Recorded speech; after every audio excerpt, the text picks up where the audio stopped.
All right. So we'll just kickstart now, and we would expect that other people will join us. Once again, I'd like to say a very big good afternoon to everyone, and thank you very much for joining today's session. Um, we are all Nigerians, and so we all have had to face a kind of year that I believe we've not had to face in our lifetime, from the pandemic to the events of the last few weeks that has put a lot of pressure on the mental health of people, and the events that has followed that. Eventually, I mean, people have had to think through how to navigate their businesses through the effect of the COVID-19 pandemic. And just while things are just beginning to pick up one after the other, then there was NSAS, and eventually there was the looting of businesses and the destroying of businesses. And this, in no small measure, has affected the quality of businesses, of people, the livelihood of people, and by no means the mental state of people. And so at Faith Foundation, like, we are always committed to supporting our entrepreneurs to build resilience in their businesses. And so we thought of it as the good thing to do at this time, to have a conversation on how to maintain mental resilience, how to build that resilience and build that capacity, so that we are able to manage through the pressure that we feel at this time and eventually come through out of it. And that was what led to the birth of today's session, maintaining mental resilience in crisis. I'd like to say a very big thank you to everyone who has joined the session. And I also implore that would reach out to our colleagues, reach out to people that we know that are in business, and let them know that the session has started and that the session is going to be a very good one that we believe that everyone will benefit immensely from. I like to recognize the presence on the call of the Executive Director of Faith Foundation, uh, Mrs. Adenike Adeyemi, and the Alumni President of Faith Alumni Community, Mr. Max Menkiti. Thank you very much. Okay, we'll start at this point, and I would read a brief introduction of our guest, and then I will hand over to her, and then she will lead the session from here. Our guest today is Dr. Maimuna Yusuf Kadiri, and she's popularly referred to as the celebrity shrink. She's a multiple award-winning neuropsychiatrist and a mental health advocate with over 15 years experience. She's the only Nigerian with the 10 Ps. She's a physician, a psychiatrist, a psychologist, a psychotherapist, a practitioner, a publisher, a producer, a public speaker, a parent, purpose-driven, and passionate about God and about life. She is the medical director and psychiatrist in chief at Pinnacle Medical Services, Nigeria. And then she leads the foremost psychology and mental health clinic prominent in the application of innovative clinical approaches in the management and treatment of a wide range of psychological, emotional, and behavioral related disorder. At this point, I would hand over the mic, but I'd like every one of us to welcome, as we can put it in the chat section, and say a very big welcome to our facilitator today, Dr. Maimuna Yusuf Kadiri. Dr. Kadiri, good evening. Good evening, everyone. Good evening. Nice to meet you, ma. Thank you very much for honoring our invitation. Yes, on a Sunday. Thank you, Ma. I would hand over to you at this point. Good evening, everyone. Well done, and it's great to be here because I'm one of you. I'm also an entrepreneur, and that is the common ground for each and every one of us on this platform today. And of course, as a Nigerian living in Nigeria, we are collectively traumatized at this point in time, everything that is happening around us. Either directly or indirectly, you know somebody who has lost his life or somebody who has lost his or her own source of livelihood. And hence the reason why when this discussion started within the week, I just told myself, I said, weekends, I need them for my own sanity. It's a whole lot, where you zoom through the whole week, moving from the clinic to the hospital to the patients and every other thing. It's a lot. So weekends, I try as much as possible to protect God and prioritize my mental health, just to be able to get revived, rejuvenated, get renewed, and re-energized for the week to come. But again, when it was said it is Faith Foundation, I said, okay, these are my co-entrepreneurs. Whether you run your own business or you are helping other people achieve greatness, it then means that, we are all in it together. So it's also a honor for me to be here to talk to each and every one of us. And while doing that, I'm also in my own pathway to healing and, of course, recovery. I'm not here to preach, neither am I here to give a lecture. So it's going to be interactive. And of course, I bring hope. I'm bringing the, of course, against all the odds where we are here in Nigeria, there's a lot of doom and gloom, but I'm here to preach hope, preach recovery, and let us know that at the end of the day, this too shall pass, and we'll look back in 2020 and tell ourselves, we did it against all odds. So I'm going to share slides. I hope my slides share. Yes, it looks like it's going to share. Sometimes, this technology will just mess you up, but I think the God of technology is on our side today. So I have slides to share, and I'm going to share my slides for us. So it will be quite interactive and as much as possible, make it a lot of fun. So now I'm trying to look at where to put the slideshow. Okay. So you see what I mean? But are we saying it like this? It's not fun. I think we need the slideshow. Yeah, good, it has gone up. Yeah, something moved and it went up. So are we seeing our slides? Is it okay? Can somebody just tell me yes? Yes, it is, Dr. Kadiri. Okay, good. So we're talking about maintaining mental wellness during crisis, and we've had so many crises within the year. COVID happened, and we're still within the COVID-19 global pandemic, and then the protests. Nobody really saw this coming. We're just all adapting to the new normal, easing off of the lockdown, economy opening up, a lot of businesses that were being affected. We're gradually looking at how our diversification, our new collaboration and partnership would take shape, and then the protests not only losing lives, but our source of livelihood. Some businesses were badly affected. The looting was among us, callous, and it just tells you, am I really worth being in Nigeria? Is it really worth it even staying in this country? So you see a lot of your friends talking about they are trying to relocate. Please, for heaven's sake, don't even try to convince them to stay. Whoever believes he wants to go should go. We that will remain. They will definitely still need us. That is just the truth at the end of the day. But some of us, we are like Urbano, they go transfer. We are not going anywhere. And if we all leave, how we build back this economy?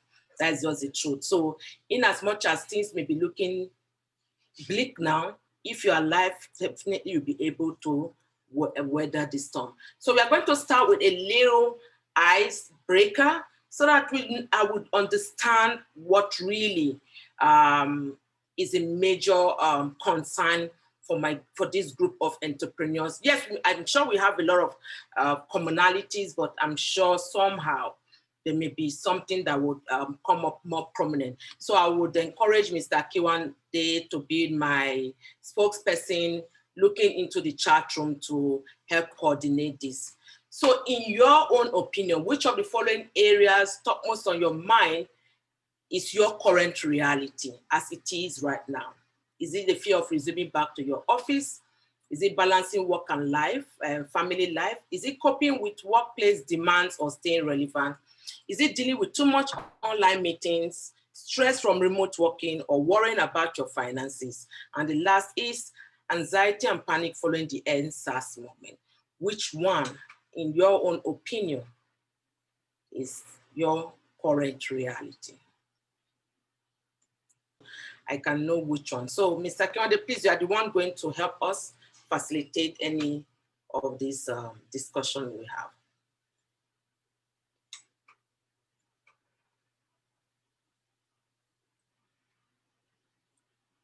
We have the answers rolling in.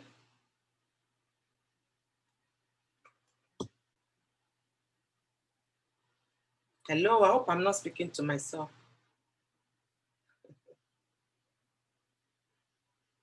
Are we together? Yes, ma'am. Yes, okay. So, yes, we're with you, ma'am. Yeah, so in your own opinion, which ones? Can I have the answer so we can move? Today is Sunday. I'm sure some people have a lot in preparation for the week ahead. So let's have answers. It's not everybody on the forum that will give their answer, but you know, at least if we have up to 5, we can then move.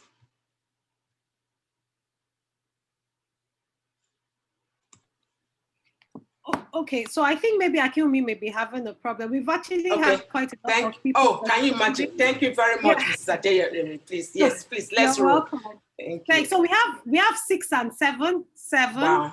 4 and 7, 7, 6, 3 and 7, 7, 3 and 7, wow. 3, 6, 7, 3 and wow. 6, 7 mostly. Wow. 3 and 7 mostly. It seems 7. 1, 6, 7, and 4. So mostly wow. 7, and then a bit of 6. Yeah. So we are all in it together. I am not surprised that. Thank you very much, Mrs. Adenike. That was awesome for helping me facilitate that. I am not surprised because for all the different programs have been post S.T.R.E.S.S movement, it has been like more of the anxiety, panic following the S.T.R.E.S.S movement. And it may not be that you know anyone so particularly, but because of the gaudy pictures and the videos a lot of us saw, these are images that are now imprinted in our brains that we cannot unsee, we cannot unwatch, we cannot, you know, unread, because it came as a big bang and it was all over the whole place. And right now, it's just telling us what next, because now we didn't see this coming and we don't even know. Yes, today is beginning of the month. I didn't even wish everybody, I'm wishing everyone a very beautiful new month, and I'm praying for peace, joy, and happiness to you and yours in this new month. And I'm hoping that, you know, the remaining, is it 61 days, we pray that everything will go on smoothly without any hinges. And so definitely our new normal is here. We're trying to adapt, and then the protests and the aftermath of the protests and everything that is really now affecting us. I would still want to encourage us.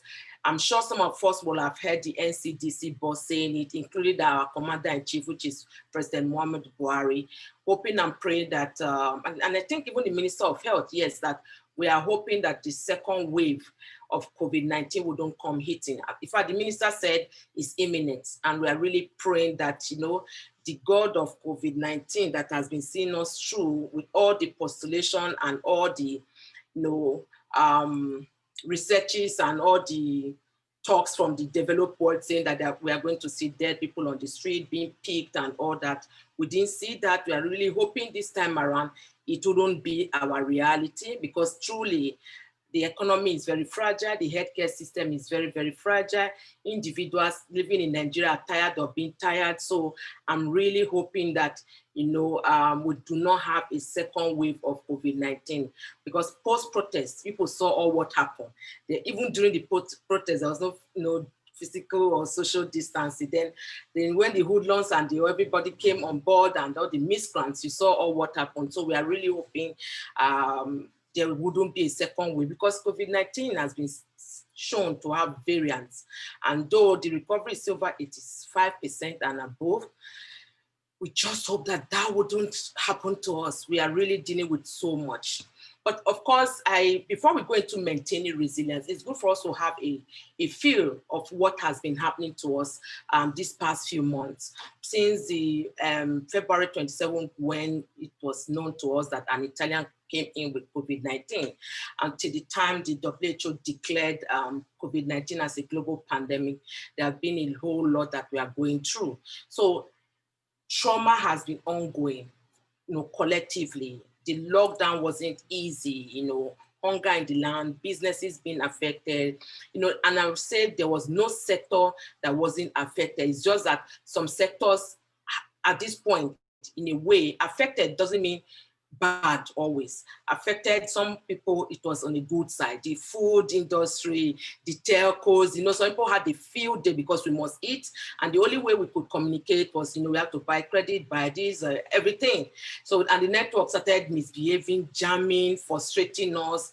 Or, we had to eat, people had to pivot. I'm sure so many people on this platform pivoted. Even us in the healthcare system had to pivot. Reason because people were refusing to come to the hospital. So we had patients who were refusing to come in for their drug, medication, for their counseling, for their therapy sessions, even for admission. So we had to pivot into the telemedicine online platform for virtual assessment and evaluation. And of course, got the delivery people that were helping us deliver medication, and had to work with pharmacy shops that were online. So it was a whole lot, and the terrain was different. But how has COVID-19 infection affected us mentally? We have an acronym that we have deployed since the beginning of COVID-19. And because COVID-19 came with a lot of new vocabularies, the ones we already knew, the one we didn't know, all the DIYs, a lot of us had to do a lot of things by ourselves. Nobody was going to the barbing salon, hair making salon. Women that used to ordinarily, we must have your wig. Everybody was now going afro. Men were looking as if they're carrying dada, the English way of dreadlocks. So there's so much that all of us were doing, at the same time. So how has this affected us? We'll go with the acronym pandemic. So a lot of us know the word pandemic, even if you're not medically inclined. In a way, we now got to know that there's a word called pandemic. There was a lot of panic.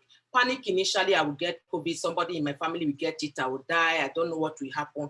But if I bring it home down here now, the panic right now is, my business is not going well. How am I even going to, adapt to this new thing? And so many other things that are, frustrating us. The panic of post-COVID-19, oh, sorry about that. The panic of post-S.T.R.E.S.S protest, that is now also affecting us in one way or the other. And, people having shortness of breath, difficulty in breathing, and so many other challenges that, people are going through. Topmost on the rank is, of course, not sleeping, which we are coming to. The A is anxiety and fear. The anxiety and fear initially when COVID was declared, it was like this. But right now it's like this, and COVID, we don't even know what the issue. I would just really pray that second wave, as as suggested, wouldn't come in. But what's the anxiety and fear right now? Post-SARS movement, anxiety and fear. The killing, the looting, and then of course businesses that are trying to still get their bearing and hoping that things will get past this phase and they are still able to meet their targets before the year ends. Not sleeping and eating, I'm sure most of us are on this table, especially if you're a Lagosian. Not sleeping well is even our middle name in one way or the other, because the traffic is now, I don't know what's happening. There's so much traffic out there. Now the curfew has just been removed last night. So I'm just imagining how the whole place is right now. So this has been ongoing for quite a number of people, not sleeping well, not eating well. Then the D and E, depression and experiencing suicidal thoughts. So currently it has been declared COVID-19 global pandemic, but there are other two pandemics that are ongoing that hasn't been declared. The increase in gender-based violence and the increase in the rate of mental illnesses. I will tell you for free, we being experts in this field, we're seeing a spike of people calling, sending messages, you know, you go online, somebody is saying he wants to kill himself or she wants to kill herself. These are Nigerians that we all think, you know, we all know that they're supposed to be one of the happiest people on earth, but it's not the way it is right now. Then let's go to the maladaptive coping mechanism. A number of our men are on this table, but that doesn't mean that the women also are in, you know, the taking of increase in rate of caffeinated drinks and also alcohol, cigarette smoking. These are maladaptive. Rather than you going to give yourself further disease, it's better we look at building mental resilience so that we'll be able to cope this.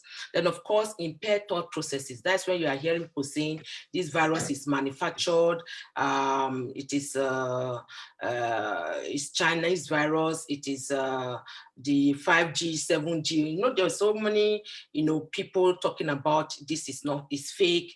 They're just using it to claim the world. The Chinese want to take all over the world and all those paranoia, and you know, some people even beginning to share it with you and making you feel that you must accept what they also think. Then confusion. Confusion initially was don't wear face masks. It's not this. Wear face, now everybody you have to wear face masks, physical distancing. It wasn't airborne, now it's airborne. But there's still a lot of confusion on ground. Even in fact, after the post-COVID-19, you will see what happened with the media and the government coming out. There was no fatalities. And then later there was fatalities. It was the power beyond my control. It was the military. No, when the military came, they shot, they didn't shoot. They say, this is gaslighting. So you as a human being right now, you're now trying to think, what I know, what I heard, is it right? And so this further even affect us psychologically. So there's a lot that we need to learn this period that will keep us mentally stable and help us to build the resilience that we know. But before we go on to say what is mental resilience or how to build mental resilience, it's good for us to know what mental health is. So we are about 45 participants on this forum. So all of us, I want to let you know, we all have mental health. What we do not all have is mental illness. So next time you hear the word mental health, please don't see it as a bad thing. It just means that as equally as you have physical health, you also have mental health. But what you do not have is a mental illness. So there are two distinct things. Mental illness research shows that 1 in 4 people will have a mental illness in their lifetime, meaning you might already have mental illness or you're having it now or you may have in the future. And that doesn't mean that all of you will have, it just means 1 in 4, including Nigerians. So this is a global figure. And this doesn't mean that, you know, you must categorically have that mental illness that you'll be on the street. So this is where Nigerians get it wrong. When they hear mental health or mental illness, they're thinking of that man or woman on the street. And Nollywood hasn't helped so much in bringing this to bear. You see Mercy Johnson running up and down, eating trash, wearing dirty clothes, or Tony Abraham. Those are the common people they normally show, you know, tearing clothes. That is not it. That is not mental illness. Those people on the street, they are just 1% of the people that have mental illness. 99% is you and I that think or know or assume we are mentally stable. That doesn't necessarily mean you are. Reason you may be having poor quality of sleep. Reason you might have lost somebody and you are grieving. Reason you might be having high functioning depression. Reason you may be having smiling depression and nobody really knows. So there are so many people that are living well dressed, well coated, well beautiful makeup, and they are working with you and you don't even know that they are living with a mental illness. So mental health generally it's important, it's complex, but it is real. Mental health isn't fake news. It's not snap out of it. It's not a sign of weakness. It's not all in your mind. So please, when next you're talking to somebody and the person is telling you, I think I have a mental illness, don't trivialize that person's issues. Don't doubt that person's challenges. And if you know, too, you're going through some, you know, mental health related issues, please, as much as possible, don't be in denial. Because mental illnesses, they are beatable, they are treatable, and they are manageable. And just like any other medical condition. A lot of them are incurable, but they are treatable, they are beatable, and of course they are manageable. So what is the definition of mental health? And this is the beauty about it. And that's why I said we all have mental health to different degree, but not all of us, we have a mental illness. So mental health generally is a state of well-being whereby an individual realizes his or her potentials in life, can work productively and fruitfully, can deal with the day-to-day, has the ability to deal with the day-to-day stress of life, and the ability to give back to his or her society or community. How beautiful can any definition be in the world? That is the definition of mental health. It's not for you to now say, okay, I have the ability to do this and this, but I don't have this ability. Let me train on this. Let me write. I can write with right hand. I can't write with left. And I'm hoping there's nothing that will ever make me not to write with right hand. If anything, you definitely know and learn how to write with left hand. That's exactly what our mental health is. So please, I'm employing all our advocates on this platform today. As you leave this room and move out to this global society, just know that you've heard Dr. Memuna Kadri saying that we all have mental health, but we do not all have mental illness. Studies have actually shown that 1 in 4 will have a mental illness in their lifetime. And currently Nigerian, I'll get back to that, but I'm moving on. So what do you hear in Nigeria most times? A lot of times you hear this word, I am fine, no. We always have that, oh, and it is well, oh, even if the person isn't fine, even when the person isn't well, and you see somebody is not even feeling well, and he's telling you, I am well, please, I need 500 naira to buy medication. Excuse me, you just said you are well. Or somebody will tell you, oh, I'm very rich, oh, or I need 1,000 naira for transport. Hello, who does that? You don't have the money. Why are you trying to? Yes, the truth is that the Bible and the Quran will tell us speak positivity into your life. But if you are not really well and it's not really fine, why don't you just say it? So it can be that when somebody is telling you it is fine, or it is well, or I'm fine, it may be that person feels fatigued, feels insecure, is not happy, and is not, the person feels empty. Or it is well, the person may be worried, the person may feel empty, the person may have low mood or low energy. So if you are conversing with somebody, and it's not that you are seeing the person face to face, and the person say, it is fine, please, as much as possible, try to explore whether this person is really fine or is really well. And have 4 statements you can use to be a conversation starter at that point in time. Ask the person, how are you? And then, dig dive and say, really, how are you?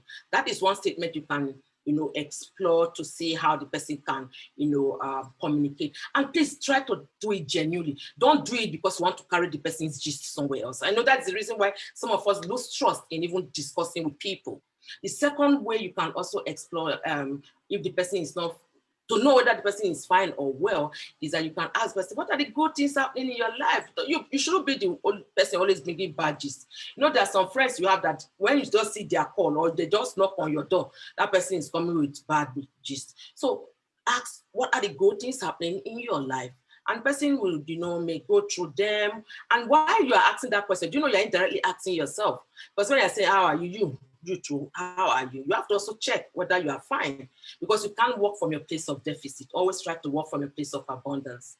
The third question is, of course, if you ask what are the good things, also ask what are the bad things, the issues, the challenges that the person is facing. Last but not the least is, how can you help that person? Not everybody you are asking that question needs money.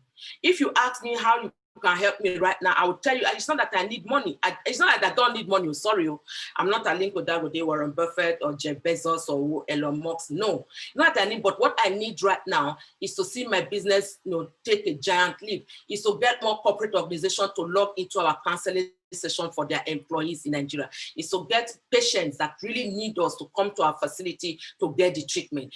That in a way would give us money, right? So I'm not directly asking you for money. So that's just the truth. Or I will tell you, okay, refer me to platforms where I can go and speak and get better paid, So not necessarily. So it's good for you to ask how you can help the person and just listen, not judgmentally, and find how you can help that person. So when somebody tells you, I am fine, it is well, Use those 4 statements I just highlighted to be a conversationist and, you know, start it. And if you know you are not emotionally present for that person, don't even start, because truly that may just take you overboard, or you may not be the thing that you want to do. You are not there, so don't even go there. You just, okay, fine, and move on to other things. But unless you know that, yes, this person really means a lot to you and you are there for that person before you go in there. So from March, when we had these issues of COVID-19 till date, topmost on the list worldwide has been the issue of anxiety, depression, and alcohol and other substance abuse. So we're going to narrow down whether it's still during the COVID-19 or post-S.S movement.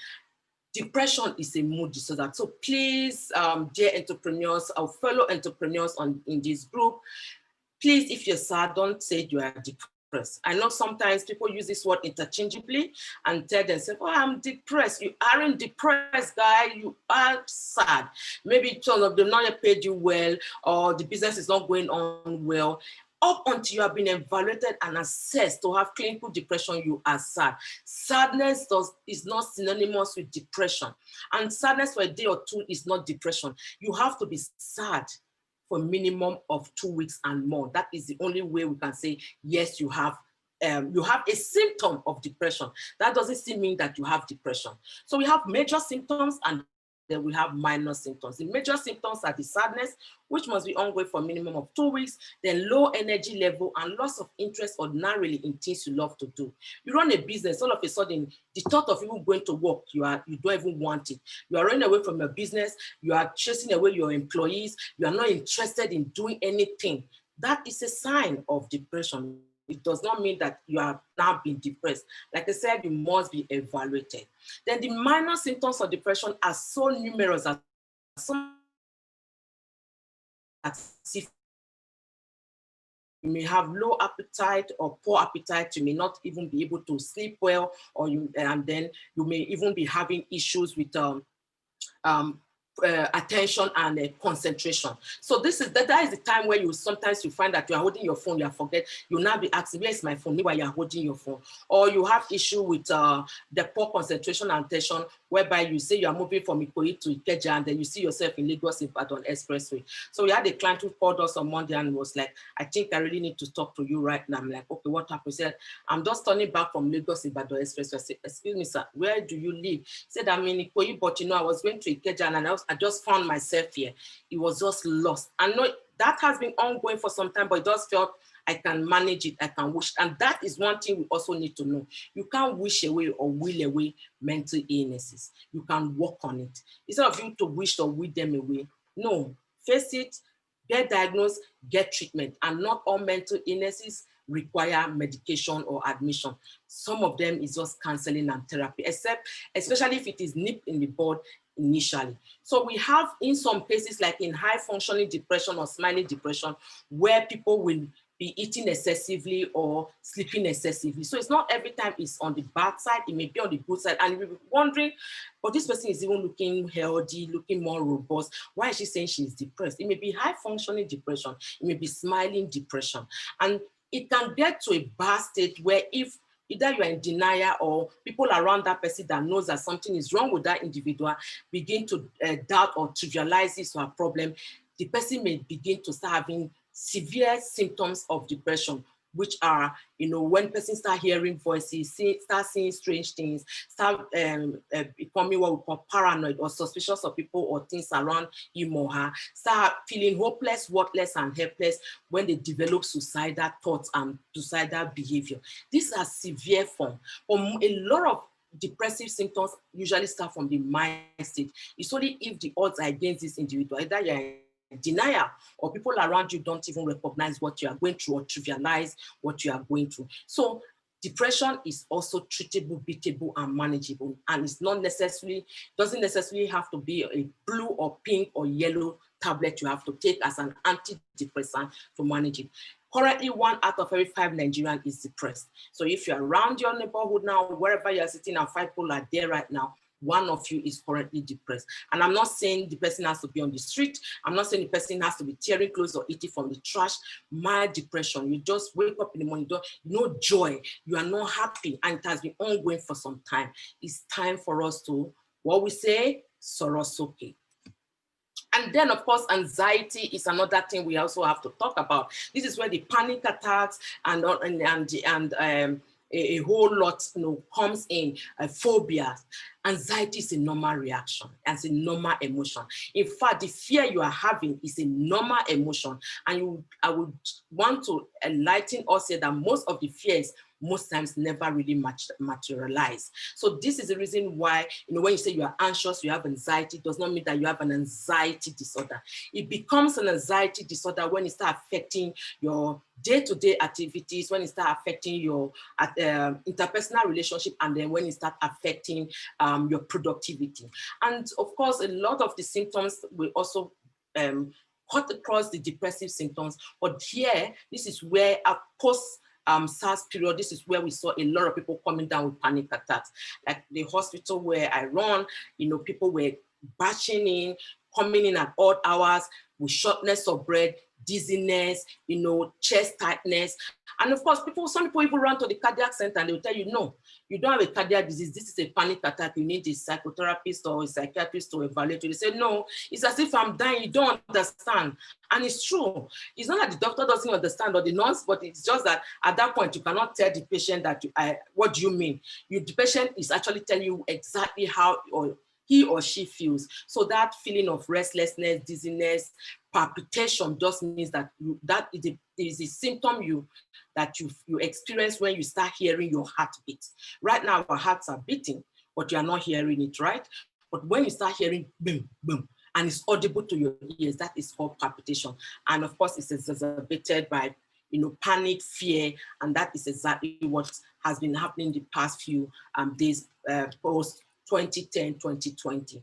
Then sleep disturbances, of course, is another thing that came on board. So before I go into another part of this discussion, I want us to understand that if for any reason you have an anxiety issue or a panic attack, one thing you can help yourself do at home before you can go out to any other place, maybe reach out to a doctor, you can do the 4-7-8 breathing exercise. So breathing exercises have been shown to reduce our fear and anxiety. So exhale completely through your mouth, making a whoosh sound. So close your mouth and inhale quietly through your nose and count up to 5. So this exhale is supposed to be, so the first one is,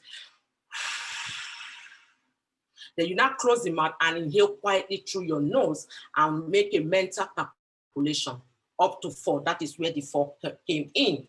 And then hold your breath for a count of 7. So you've inhaled through your mouth, you count it up to 4, then you hold and count up to 7.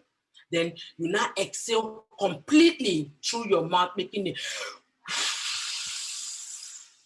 and count mentally up to 8. So we have 4-7-8 breathing. It's very fast. A child can do it, an adult can do it anywhere. There are other exercises, if we have time, maybe during the Q&A, we can talk about, but this one is within a minute. What is minute? 30, 15, 20 seconds, you've already done it. Then you hold, breathe, and breathe out. 4-7-8 breathing set, and repeat it over and over until, you feel better. It's a very quick, fast way, because I do know some people are still having some anxiety and panic attacks as it is. In building mental resilience, it's also good for us to know how to manage our stress. In fact, that is where the problem is, because mental resilience in difficult times just means how can you bounce back from adversities? And will these adversities ever end? No, you are a human being. Because the only time it ends is when you are 6 feet down or you're in the morgue. That is the only way. But as far as you have life in you and you're breathing, if you are stressed about work, you are in the majority, just like each and every one of us. And a lot of studies are showing that unrealistic expectations and lack of work-life balance are the leading causes of why we are stressed out. And statistics are now telling us that 60% of workers worldwide are having work-related stress, and younger workers are feeling more of depression. 18 to 34 years of age, as against those that are 55 years and above. logically, I'm sure you already do your maths. Why are the 18 to 34 more stressed than 55 years and above? 55 years and above, they're already planning for their retirement. Some of them might have already have investment done. 18 and 34, they are still thinking of how to blow, how to move to Banana Island, drive a Range Rover to 2021. You know, all those bigger things that they have. And of course, as entrepreneurs here, you want to, you know, quickly see how things will move. Who doesn't want to be like pay staff, you know, 5 years into your business, you are being bought for $200 million. Hey, you want to, you know, trip, you want to have your startup really blossom. So these are some of the things that are actually stressing us out. But when coming down to Nigeria, Nigerian mental workplace survey done in 2019 is telling us that 80% of Nigerian employees are at risk of mental illness. 1 in 3 cannot cope with stress. 1 in 5 is dealing with financial issues, and 1 in 12 is at risk of depression. This is a survey that was done by the Nigerian Mental Health Workplace. So this is something that we also need to understand, because as entrepreneurs, I'm sure some of you have, you know, staff, and if they are mentally unstable, you know what happens to productivity, and of course, inadvertently, your profitability at the end of the day. So we need to also begin to start creating mentally healthy workplaces and mentally healthy workforces, because if we are concerned about our profitability, the productivity of your staff, the people that make it happen, is also very key. So that is one thing we also need to talk. I don't know, I want to do this icebreaker. Maybe I need to move on because I think time is not really on our side. It would have been a very nice icebreaker, but I think I need to move on. Don't worry about it. It will come another time, maybe in a different way. So what will cause us to have stress? This is another acronym. So the truth is that these slides are filled up with a lot of acronyms, reason being that I want us to learn 1 or 2 things. I want them to be very relatable. I want also, when you leave, you're able to pick one thing. Don't just assume, no, what did she even say? If I didn't even understand what she was saying. So I break it down, and these are the ways. So all acronyms here, I'll give credit to myself because I thought about them and put them down in ways that we can easily understand. So you can be stressed because of you as a human being, self-negative thoughts, self-compelling yourself with other people, self-sabotaging yourself, self-catastrophizing yourself, you know, self-awfulizing yourself. I'm not good enough. This business is not good. Why? It can be because of you, or could it be because of the traumatic life experiences you've gone through? Now COVID, now post-S.T.R.E.S.S protest, everything is now all not working. So one other way is because you are experiencing a traumatic life event, or you have experienced one and there is a current trigger that's making you stressed. So remember, or let me let everybody know, 90% of the reason why you see your primary healthcare physician is because there's a stress-related problem. And so it can manifest in form of physical or it manifests in form of emotional.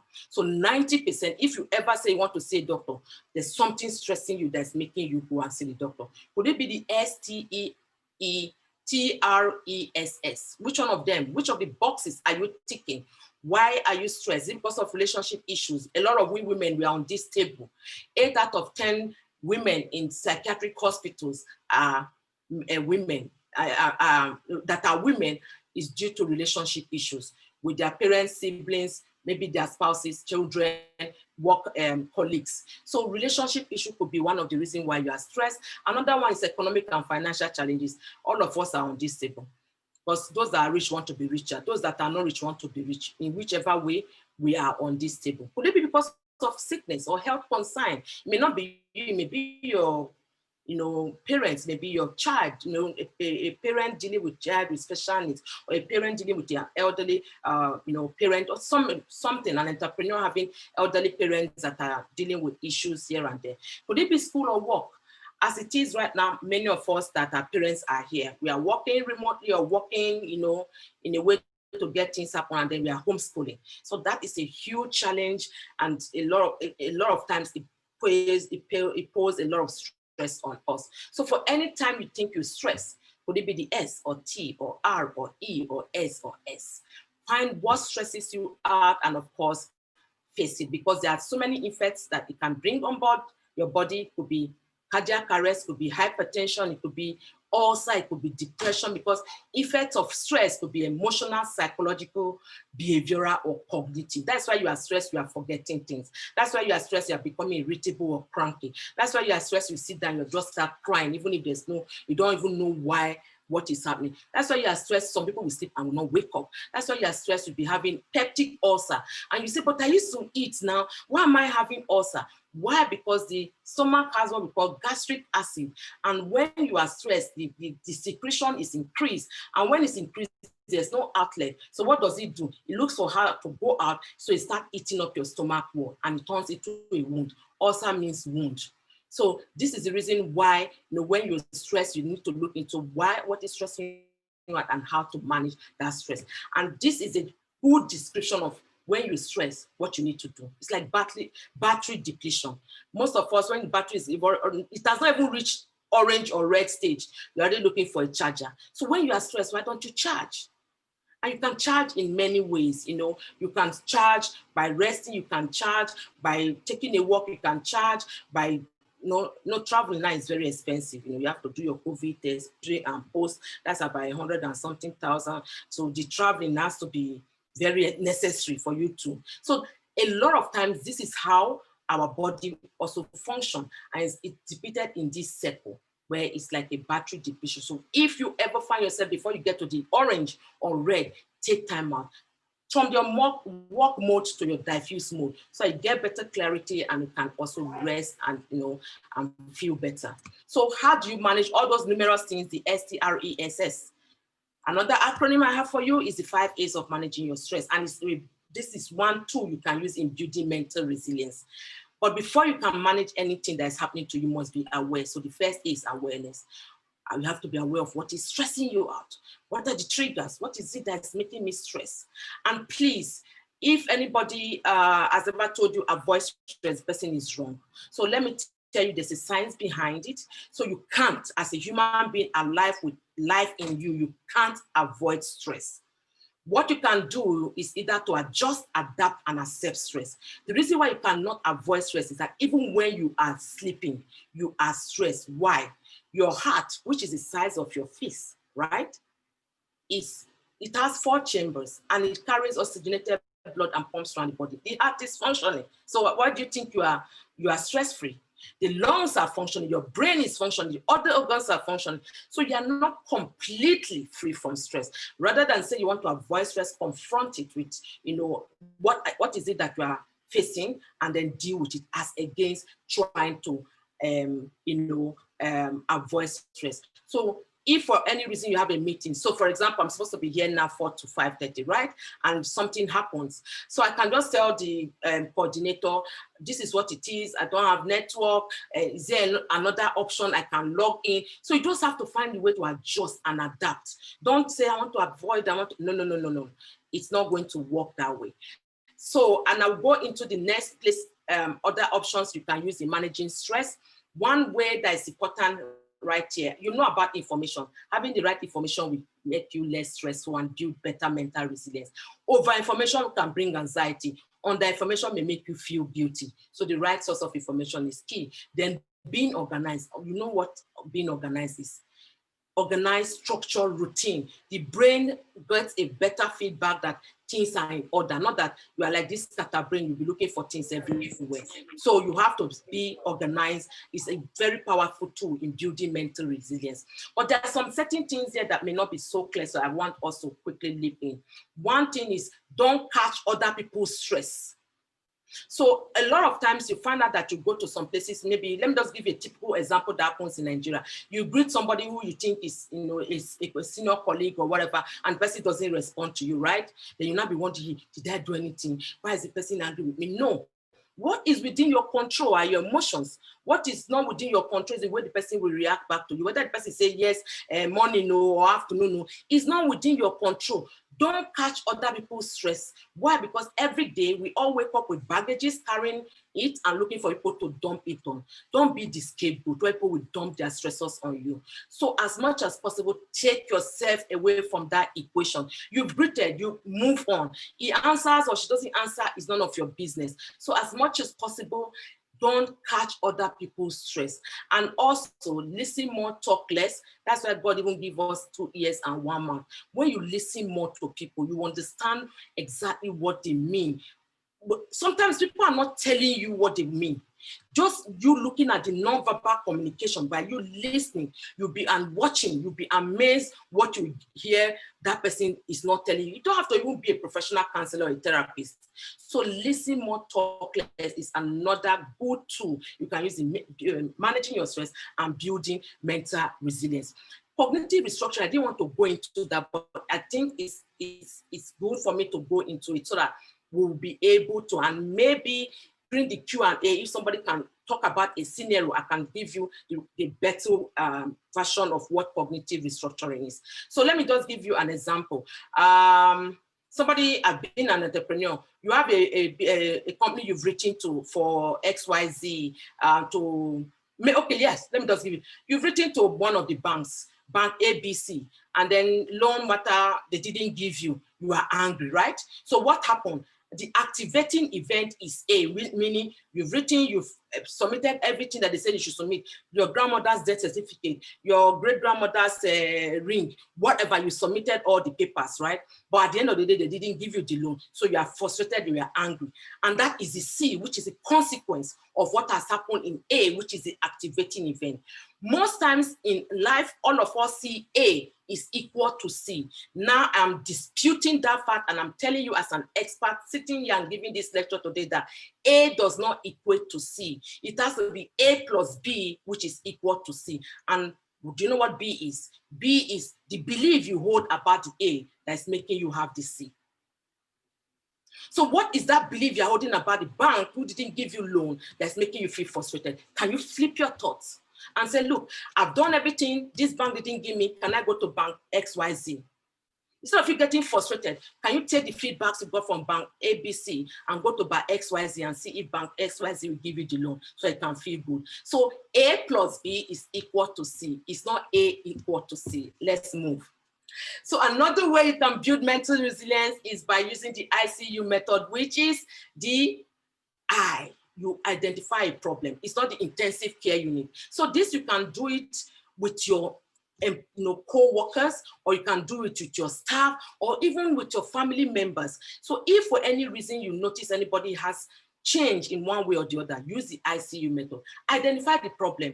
Oh, Mr. XYZ, you've been working with me for the past 2 years. Everything has been ongoing, but for the past 2 weeks, I noticed something. So when you identify the problem, you connect with that person and say, yes, I noticed this. You is understand and provide solution.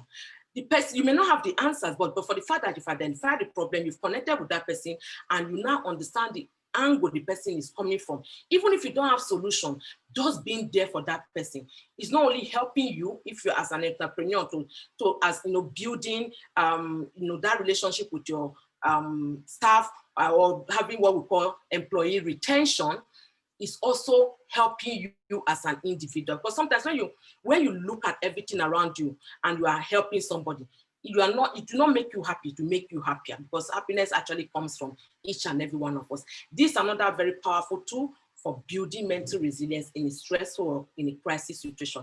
Identify the problem, connect with the person, understand what the problem is, and help the person provide solution. You don't have solution, but you can link with somebody, or you can tell the person, have you asked this? Oh, the bank loan that you took, now your shop has been looted. Have you gone for loan restructuring? Can you pull off funds for this? I learned federal government is giving this loan. I learned some entrepreneurs are also pulling funds together. Have you assessed this? Have you assessed that? Have you gone to Faith Foundation to also help you? Just you don't have all the answers, but you are giving options to this individual. Likewise, building mental resilience, relaxation techniques are also very important. That was the 4-7-8 technique is one thing I talked about. Others are about listening to good music, exercise, time management. We all know what time management is. Meditation, yoga. One other technique you can use there as a relaxation technique is a 5-4-3-2-1 technique. It's called grounding technique. To take care of fear, take care of anxiety, reduce your stress, and it can help in building mental resilience with time. Because when you are less anxious and you don't have panic attacks, you are better. So the 5, 4, 3, 2, 1 technique just means sight 5. It uses the 5 sensory modalities, which are the eyes, the ears, the nose, the tongue, and the hands. So sight 5 things around you when you feel stressed out, tense, anxious, or even going into a panic attack. Sight them and name them. So table, chair, laptop, phone, ring light, yeah? Then 4 things you can touch. So move around if you think you are limited in where you are, touch the things around you, 4 things. Then 3 things you can hear. Can you hear the sound of fan, the sound of AC, the voice of somebody outside, the car honking? 3 things you can hear. Then 2 things you can perceive. You see, you are already moving around. So you see the fear is reducing, the anxiety is reducing because you are now deliberate in checking those things and holding them or perceiving them or hearing them. So 2 things you can perceive, air freshener or your perfume or something. Then 1 thing you can taste. Sweet, bubblegum, candy, until you get it, or you can go bite an apple or whatever, at least something you can taste. So the 5, 4, 3, 2, 1 technique, which is called the grounding exercise, can help manage stress, anxiety, fear, and of course, mild cases of depression. So, and they use the 5 sensory modalities. 5 things you can see, 4 things you can touch, 3 things you can hear, 2 things you can taste and perceive, and 1 thing you can taste. So this is another technique you can use. You can teach your children, you can teach people around you in managing stress and anxiety. So building mental resilience through gratitude is also very key. For each and every one of us on this platform, we are about 61. So let me just say 60, just 61 because I'm counting myself. The truth is that we are automatically, there are 3 things you are already grateful for. You are awake, you are alive, and you're a survivor. That's the reason why you're in this room today. So what are the things you can use, count them, the way the Bible and the Quran will say, count your blessings, name them one by one. These are some of the things you can use. You can even have a gratitude journal. Some people do have it. It's a very powerful tool for building mental resilience. Likewise, journaling down your stress. Sometimes if you don't journal something, you will not even know what it is. If you don't put it down, it was never a plan anyway. So journaling your stress, if today is beautiful, this is a beautiful way of starting the month. This month, November 1st to November 30th, just track your stressors and journal them down. You'll be amazed that by the end of the month, you begin to start seeing a pattern on what stresses you out, the time the stress is more, when you feel relief. You may be surprised it's a who that is stressing you, a human being. And this is somebody you are with, you cannot do without. So what you can then do is a win-win situation. Find ways to work with that individual in such a way that you will not always get stressed out. So tracking your stress is a beautiful way of also building mental resilience, even in crisis or in non-crisis. It's like journaling and all. I'm not going to go into this because I have something I want to bring into place. So mental work-life balance generally comes with the fact that you being in the center of everything, you have to understand that you have to be realistic, truly. Don't take too much for yourself. So you see some of maybe those in the baking industry here that are entrepreneurs here now, this order, that order, this, and you don't have people that are helping you. You take so much that you fail to deliver. You are going to lose more clients than you think.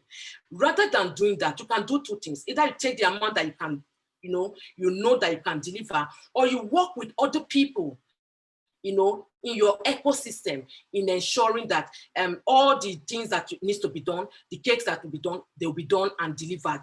Of course, you know that if this cake you took 20,000 naira from the client to do, and your competitor, who you are not seen as a competitor at that point in time, as a collaborator, says, I'm going to make this cake for 18,000 naira.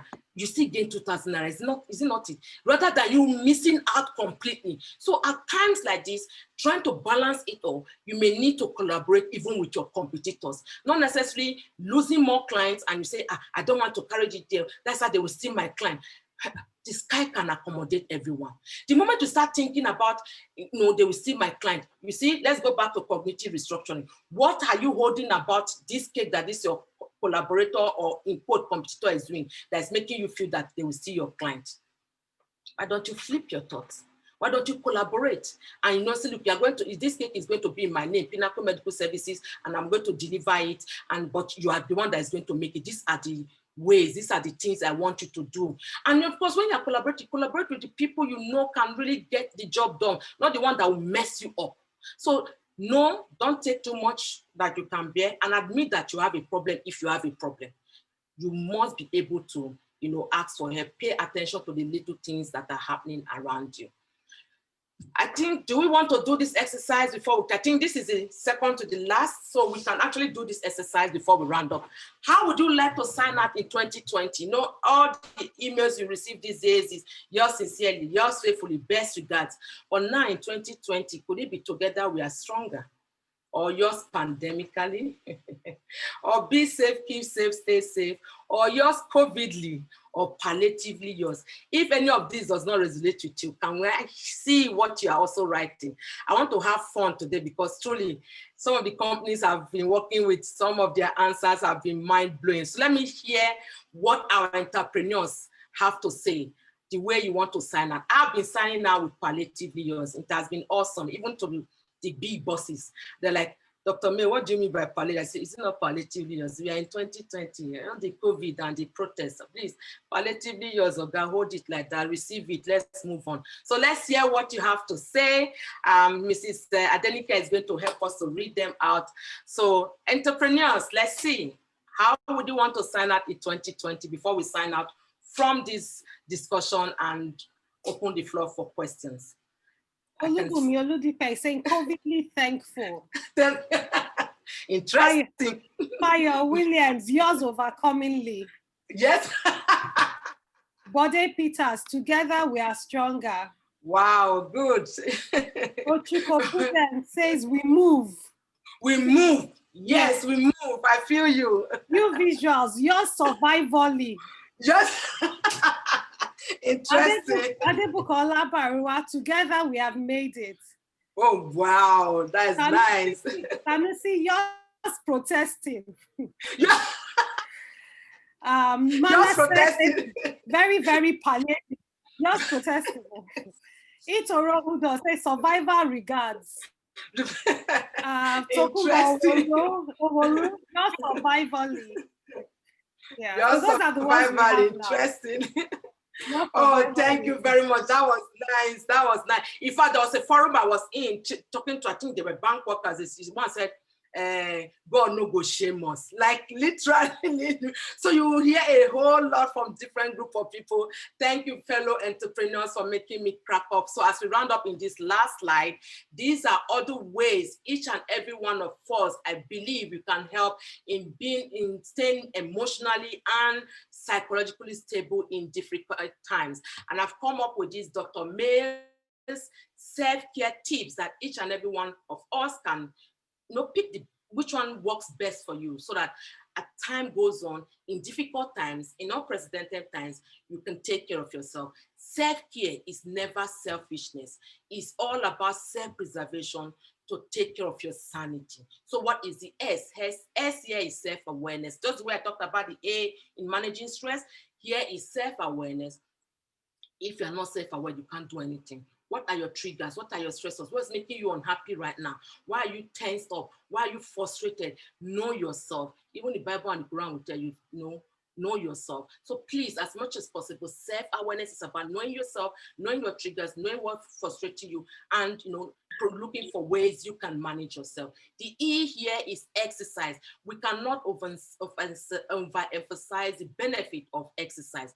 Exercise helps to boost what we call in our body the feel-good hormones called the endorphins. We all have them, but exercise brings them out more. So when these feel-good hormones called the endorphins are produced when you exercise, you feel better. It helps to reduce this fear, the anxiety, the stress. You can even sleep better. And what kind of exercise are we talking about here? You are not Mary Oyali, Blessing Okagbare, Usain Bolt. You are none of the above. But there's no Olympic, there's no Commonwealth Games. So what you can do, 20-30 minutes brisk walk, dance to good music, move a short distance if your space is limited. Just move. You are not a tree. That's what I'm begging of you. Just move. So exercise is another way. Then the L here is limit your exposure to news and social media. I want to repeat that again. Limit your exposure to news and social media. There's a lot of gaslighting out there. Those pictures and videos we all watch, the images are so imprinted in our brains right now, we can't even take them out. So please, you can't unsee them, unread them, or unwatch them. So schedule times where you can actually listen to news, watch news, or browse social media. Turn off all your notifications. You don't need it right now. It will mess up your psychic. And if there are some apps that, you know, doesn't work for you, uninstall them. If you are not on Twitter, don't feel bad.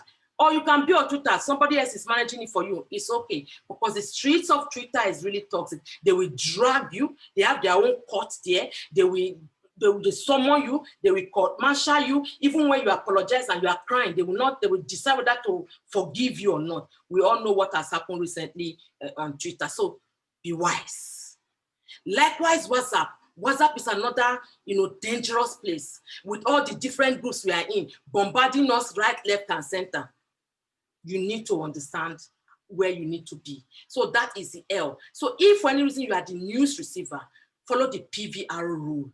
Pause when you receive any news. When you pause, you read it through, watch it, and order. Then the next stage is verify this news from credible sites, from people. Now, 50 people died. No, nobody died. Two people we saw. The mortuary is under renovation. It's story here, story there. And when you gaslight yourself, the next thing you will be further traumatized.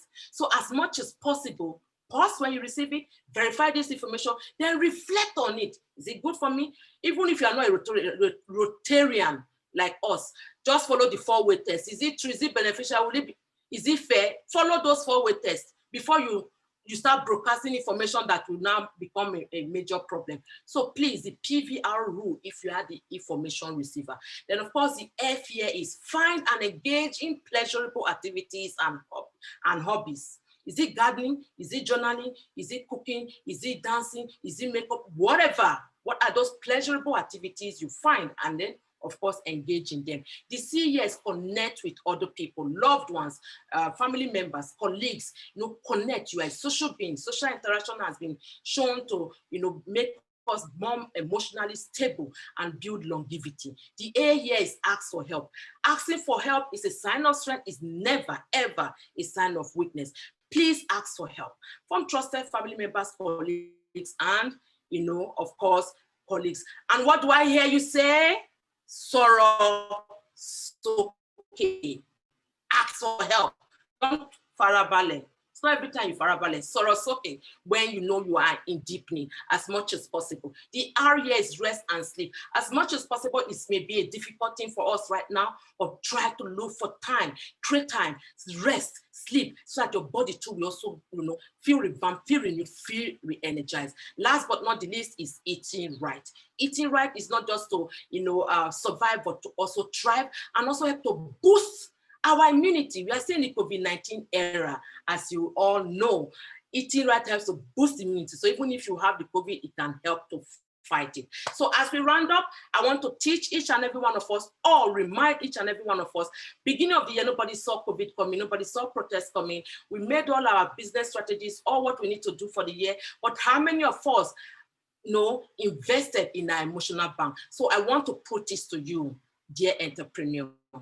Be more intentional and deliberate in investing in your emotional bank.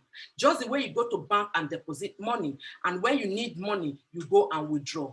Begin from today to start investing intentionally into your emotional bank. The self-care tips can help you. Deposit adequate hours of sleep, deposit right eating, deposit right exercise, deposit healthy support system. When you need them, you go withdraw, because you can never operate from your place of deficit. Always at the end of the day, operate from your place of abundance, because you are your own biggest asset. If you don't take care of yourself, who will? And if you don't take care of yourself now, then when? God bless us all. Wow. Wow. Amazing. Amazing. Thank you very much, Dr. Maimuna Kadiri. I don't know when last I heard something like this. I honestly, and the amazing part is, I mean, it's not just theory. It's something that I can relate to it, that everybody can relate to it. And they are very easy things to do in our everyday lives. Thank you so much, Dr. Maimuna Kadiri. That was awesome. All right, so at this point, we'll take question and answers. If you have questions for Dr. Maimuna, you please type it in the chat section, and then I will read it out and Dr. Maimuna would answer the questions. So please, let's keep the questions coming at this point. Any questions, please type in the chat section, and then I will read it out for Dr. Maimuna. Thank you so very much, Dr. Maimuna. Again, that last part was, I mean, I had to really laugh. I was laughing during that last part when you talk the limiting or access to social media. Really, it's an amazing one, and how they would drag you and cancel you. I was really laughing. All right, thank you very much.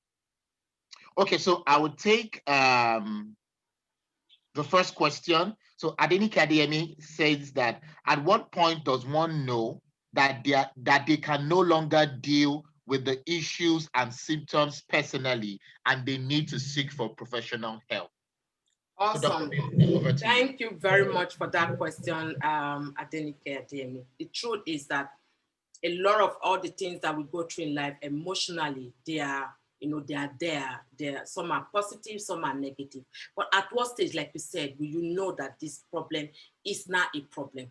The first rule is that as it started affecting your activities of daily living, as it started affecting your sleep, as it started affecting your relationship with people, as it started affecting, you can no longer eat the way you used to eat. So one thing is that one word we have to look for first is the change. Then before we now say, how is it affecting us? So activities of daily living is one way to know that something is wrong somewhere. The second one is both intra relationship with yourself or inter-relationship with other people too. That's another way that you know that there's something wrong with you. And then the third one is when it starts affecting your productivity. Productivity, if you are a mother or a father, you see yourself, you are not even interested in your children or even taking care of your own personal hygiene, or you just sit down, you are feeling very morose, or you have a business, you are not even interested in the affair of the business or that, any relationship with any other person. So the truth is that in seeking for help, it may not be you seeking for help immediately all these things happen, because with time, some of these things will just fade away. So there are challenges still go away. Either you intentionally looked at it or not intentionally, some of them will just fade away and you just go on with life. But it may take like some weeks, some people it may take some months, some people it may take a year. So for each and every one of us on this platform, understand that your journey is a personal journey. Your recovery, your healing is also personal. So don't compare. So yours may take days and there's a major problem. Some people may take years and then before they seek for help. So if you look at these three major things, activities of daily living, is it affecting it? Your interpersonal relationship, is it affecting it? Your productivity, is it affecting it? Whether it's just the matter just started yesterday and you're already seeing all this now, that's when you can go seek for professional help. But again, before you jump into professional help, please look at the people in your circle first. Whether they are professionals or not, they are the first set of people you can unpack your emotions towards. But make sure that those people are trusted family members, friends, or colleagues. It's when they can't really help you, then you can go and say, yes, this time around, I need professional help. I'm not ready for all this. It just doesn't work for me. All right. Thank you very much, Dr. Kadiri. Ochuko says that you mentioned that there are others who can be, others can be our source of stress. How best can you manage stress that is coming from other people? You don't want to kill because you go to jail, So the truth is that if it's a human being that is your source of stress, make sure you work way around it for a win-win situation.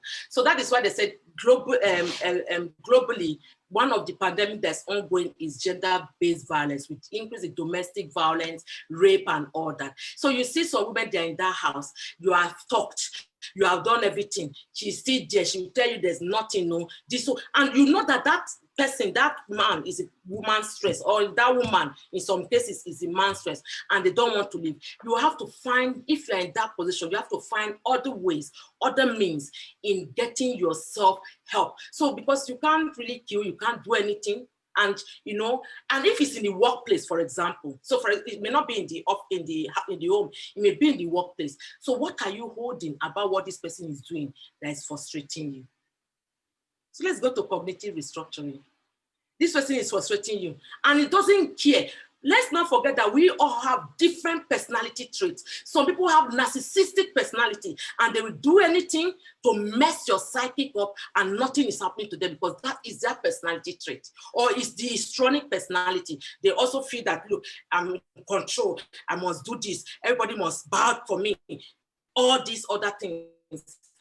They will not see anything wrong the way they are messing up your psychic.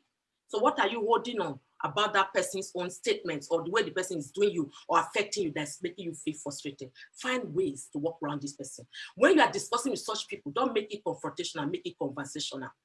There's so many things, tips and ways, so that this is a forum that we can't, there's some things we can't really deep dive, but there are ways. You just have to find ways to make it work for you. It must not be somebody else's own way. You have to look inward. What has worked for you when you're in this difficult time at a point in time?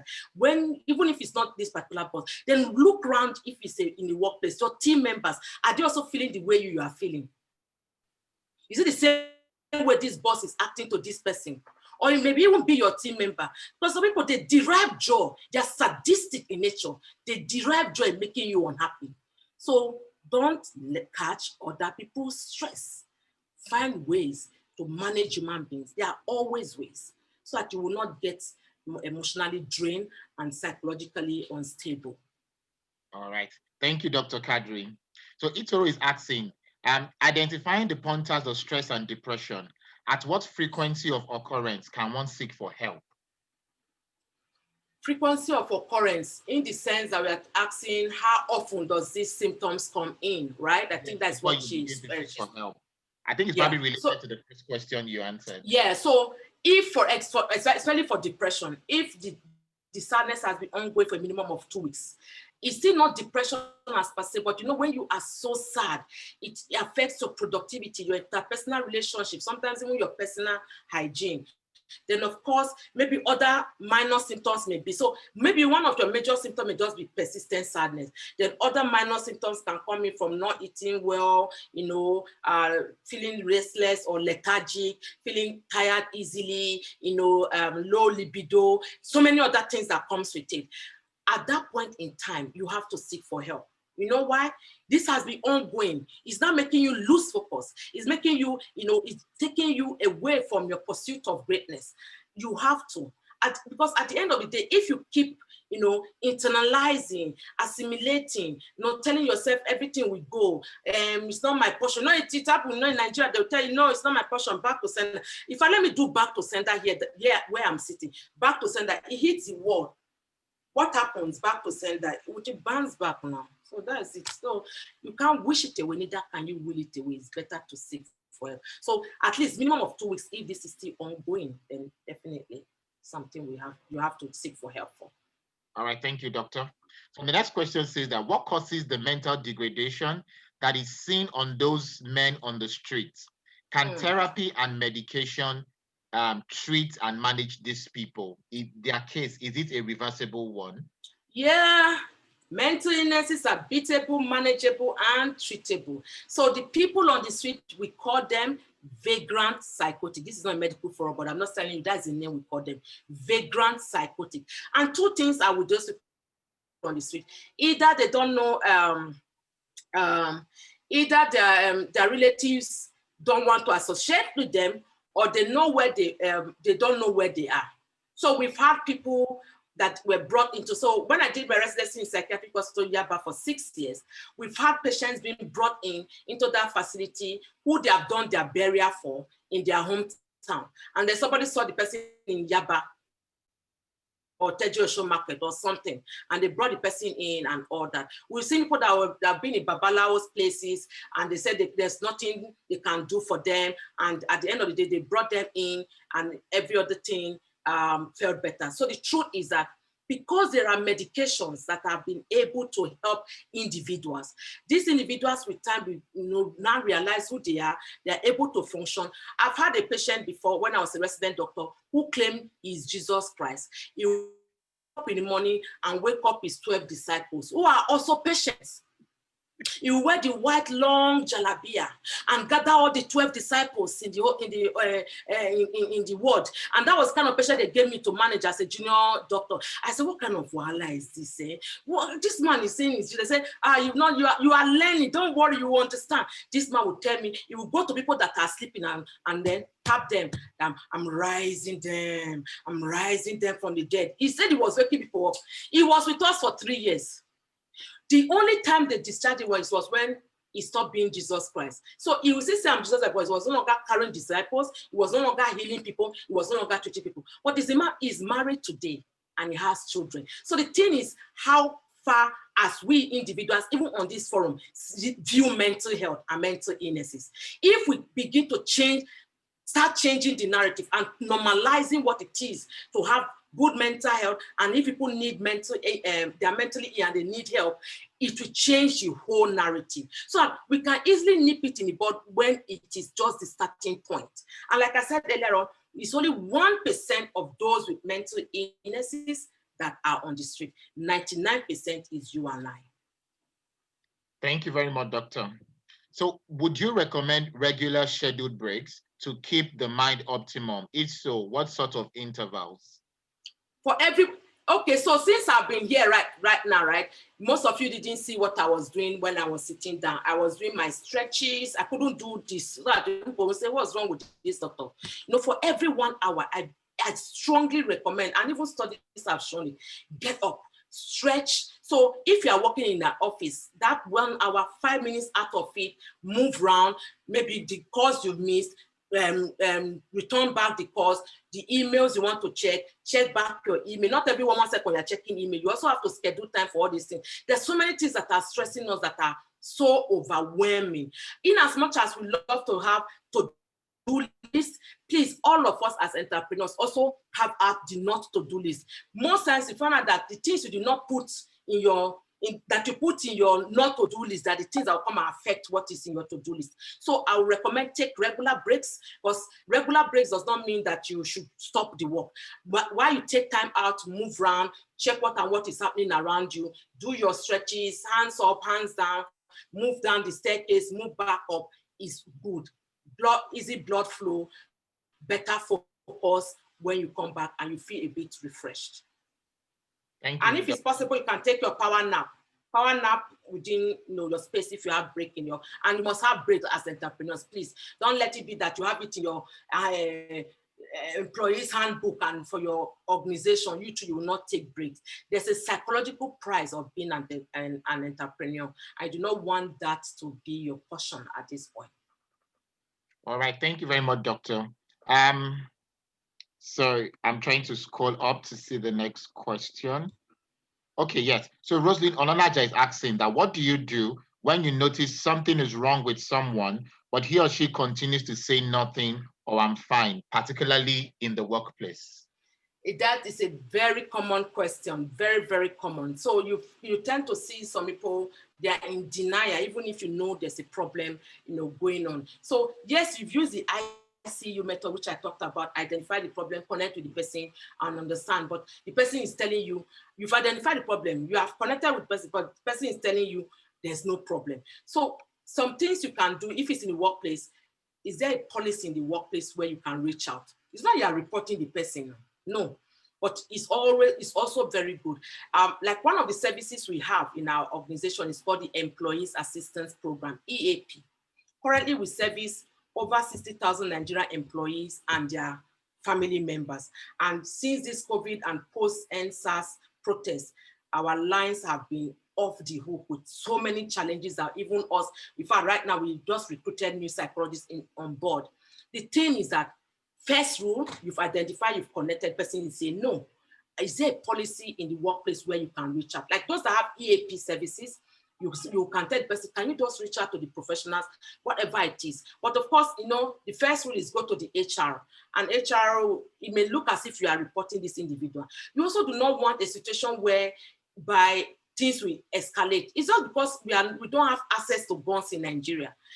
If there was access to guns, some of the things we see and hear in my workplace, it would be amazing to know that some people will have actually carried guns to the workplace to kill people. That's what we hear in America. It's not that they don't know where to get these guns. So you do not want things to escalate, because that's the reason why you care about this person, and you also do not want things to escalate. So reach out to the HR. And then sometimes the HR will be the one to compel that individual. So sometimes we get people come to our facility, it was recommended by the HR person and say, please, can you help us evaluate and assess this individual? We just want to know X, Y, Z. So the first rule we do is that we also talk to the HR. We are not giving you a report because you are not a doctor, because we also have to protect this staff too. Yeah, so you're not giving them a detailed report. We're only going to give you a fitness to resume duty, not a medical report. It's only if you're a doctor we give you a medical report. So they must agree, and that must be binded before we do that evaluation. So in the workplace, reach out for the policy, work on the policy that is there. If not in the workplace, and it's somebody, a family, because somebody else may be interested in, if it's a family member, the first thing you've talked and the person doesn't agree. Does this person have a role model or a mentor that you can reach out to that he or she will listen to? That's another way. Does this person have a religious leader that he or she can also listen to? That's another option. If you've explored this option and it's not working, one other way that has worked, it is brutal, it's inhuman to us. I hardly even say it or encourage people to do it, is that sometimes you may need to use the law enforcement to get the person into the facility, especially when you know the person has suicidal behavior, or the person will be a harm to him or herself, or the person may, you may wake up and the person will disappear. You will not know where the person is. So you go to the police, talk to them nicely, but I don't know, but aftermath of this S.T.R.E.S., now if police will listen to people, but that's what people have been, that's what we've been encouraging people. You go to them, you talk to them and say, come and do as if you're arresting my brother or my sister or my husband or whatever. You look for a reason, something the person has done recently that will look as if he or she can be arrested. But you've told us ahead that they are bringing this person to our facility. So when the police come, either nice person say, no, don't arrest me. You will even be framing ignorance. Don't worry, go now, I will follow you. I'll bail you out. The police station they are going to go is at Pinnacle Medical Services. So when they come, because we already know that is a plan, will take charge. So those are the things, those are some of the ways you can help individuals. Because when you know that there's going to be a disaster if you don't help, you need to take charge immediately. All right. Dr. Kadri, I'm going to ask for one more request. You had talked about suicidal. And so what are common symptoms that we can watch out in our families, in our friends, in our colleagues for suicidal symptoms, that once you notice these things, then it's possible the person has suicidal thoughts? Yeah. So what we are asking is, what are the warning signs or what are the red flags that you can notice and say, yes, this person has suicidal behavior. So it can be on one side, some certain things that the person is socially withdrawn to him or herself, not talking, not communicating, not interested in things that are happening around him or her. On the other side, maybe that person becomes highly irritated, gets angry easily, start to even throw tantrum. You can see some people that have what we call depressive symptoms, very unhappy, crying easily, while you see on the other side, one of the other warning signs, you see the person dashing at his or her own things. So this person, ordinarily, this Louis Vuitton bag, never, she won't give you. You've even begged the person like 2 years ago, she did not give you. All of a sudden, you say, Adenike, I think you said you like this bag, go come and take this bag. Be wary. Especially if you have noticed that there's a change in this individual. Or some people will start catastrophizing or awfulizing, like and saying, I know if I leave now, nobody will miss me in this household. That is a red flag. Or the person is saying, we are very religious in Nigeria. Somebody will now start saying, let rapture just take place now. Let rapture just take place. Are we not even tired? COVID, now protest. That could be a warning sign. Or the person is sleeping excessively. When they sleep, they want to wish away the problems. So what has changed in this individual? Those are the things you need to watch out for. So they can either be withdrawn, highly depressed, they may be dashing out things, they may be talking about the fact that things are not working for them, let rapture take place and all that. They may even be ingesting alcohol and other substances more. Some people were not even taking it before, but they began to start taking it. Or they were taking before and are not taking now in excess. So these are some of the signs that we should watch out for that individual around us. Some may be poor personal hygiene. Sometimes it may not be somebody who you can easily know there's something wrong. It may be a child. So if this is an adult I'm talking about, what about our children? So you can also notice some things have changed. The watchword there is change. What has changed in this individual that's making you worry or concerned about that person? A child will not project all these things we are talking about. A child that used to bathe 10, 15 minutes, all of a sudden we stay 2 hours in the bathroom. There's a problem. A child who ordinarily would come to the dining table that people all eat together, all of a sudden, this child doesn't want to come to the dining table. We always want to be in the room. We want to even eat in the kitchen before going out. That's a problem. So the thing is that even some of the warning signs, whether for adults, is the fact that you know this person, you will call, the person will not pick your call and will never return the call. Maybe a friend who you are not living together with. Or every time you set an appointment to see this person, it's always give you 1,000,001 reason. In fact, it's at the time moment you will cancel the appointment. These are some of the things that you should look out for. There are warning signs, there are red flags that each and every one of us should nip in the bud if you have a family member, a friend, or a colleague around you who may have those behavioral changes that you need to help to achieve treatment as soon as possible. All right, thank you very much, Dr. Maimuna Kadiri. At this point, I'd like to welcome the president of the Faith Alumni Community, Mr. Max Menkiti, to give the vote of thanks. Mr. Max, over to you. Good evening. Thank you very much, Dr. Maimuna Kadiri. It's been an extremely eye-opening session.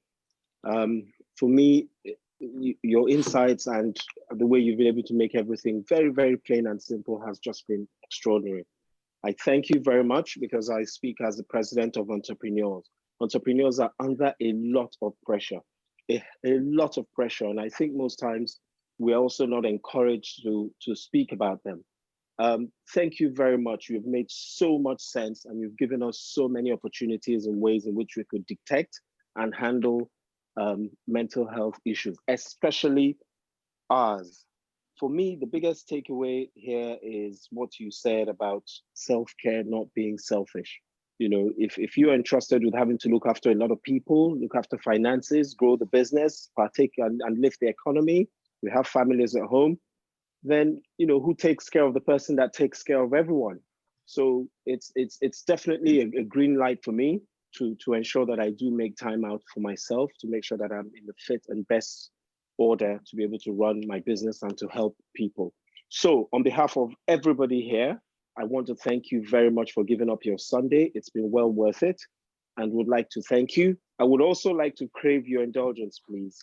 I would speak with the leaders at Faith Foundation and see if they can make this a yearly Zoom webinar session, because it shouldn't be something that's going to be pushed to the back of the minds after the S.T.R.E.S.S protests and the COVID issues. I think once a year, if we can have something like this, once a year, entrepreneurs need to consistently refresh, and slowly we begin to imbibe these things into us. So I plead for you to make yourself available. You may not be a Sunday, I don't know, but if it is, I hope that you'll be able to answer the call. It's a very urgent call and it's very timely, and we appreciate you.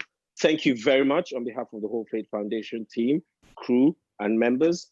We'll call on you again. Have a pleasant rest of Sunday. Thank you very much, Doctor. Goodbye. You too. Thank you. All right. Thank you, Mr. Max Menkiti.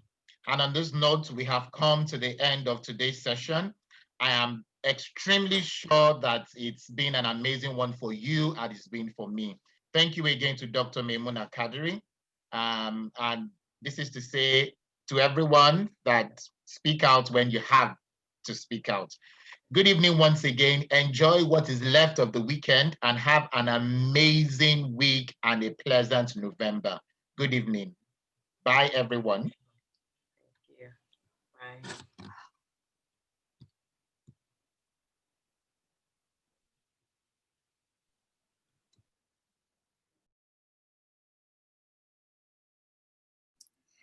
The full video will be on our YouTube page for those who may have missed part of it. The full video will be on the Faith Foundation YouTube page. So you can always go back to check it. Thank you, everyone. Bye. Thank you very much, Edie. Thank you, team. Have a pleasant Sunday, everyone. Bye-bye. And you too. Bye-bye. Thank you.